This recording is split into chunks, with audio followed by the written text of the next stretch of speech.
Okay, the next thing we're going to look at are constants. And before I show you how to create a constant, I want to show you how they're used and why they're important in a budget. With a budget, a production budget, you're going to be dealing with an amount of time that's required for certain things to be done. Pre-production, research, and production.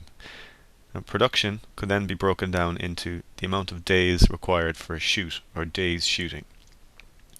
So the way that a budget should be set up is that you establish at the top a list of constants such as days shooting. Now each one of these is going to have a value associated with them.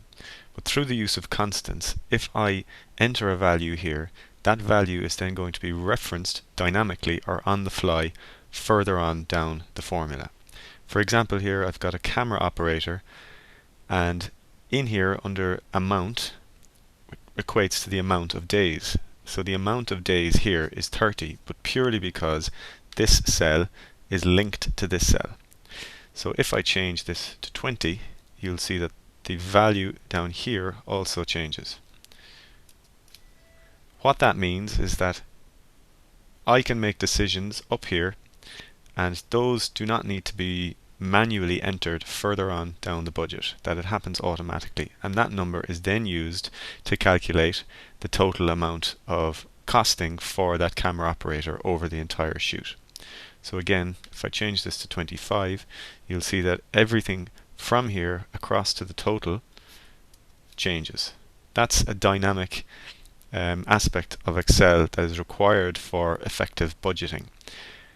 Now, these are constants that are established up here or defined up here and that are referenced or called down here for use within that section of the budget. Now I'm going to go back out and just look at how you would go about creating a constant, and we'll do it in a kind of a clear space here so it doesn't look too complicated. Here I have the number 25 and the number 50.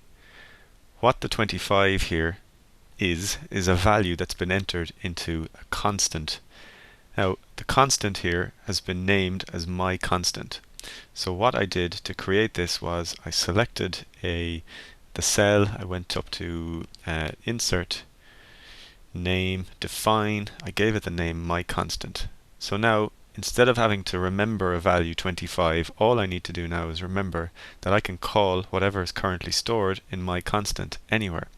So if I wanted to, down here, just pick a place out of nowhere, I can call that figure 25 by referencing it through my constant. I put in equals, find my constant on the drop down menu when I type in M, and hit enter, and there it is.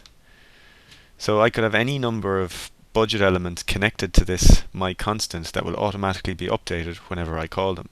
And what I've done here is I've called my constant but multiplied it by 2, because it's not just about pulling down the number, it's about using that number for something elsewhere. So I'll create one from scratch now. I'll just delete everything here and I'll start again. So this time let's just give it a bit of formatting so we make it a little bit clearer again. So this green cell is going to be used as a constant to store values, but before I can use it as a constant I need to set it up with a name. So I select the cell, insert, and got name, define, and I'll give it a different kind of a name now. I'll call it edit stage. Click OK. Now this is going to be used to store the amount of days that I currently think my edit is going to take. 15 days editing. Let's just put that value in there for now. So 15 is stored in edit stage. Now in a budget or some other document I might just put in editor will cost, put in brackets, say 100 just for the moment. So my editor is 100 euros a day, so he will cost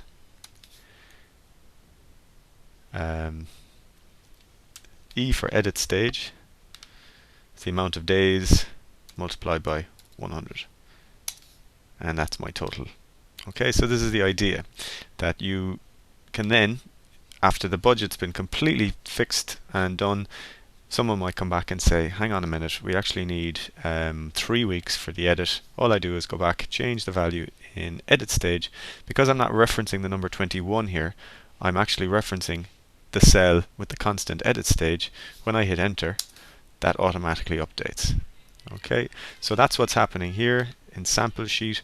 Days shooting is set up in a constant called shoot days, and then shoot days is called down here wherever I need it.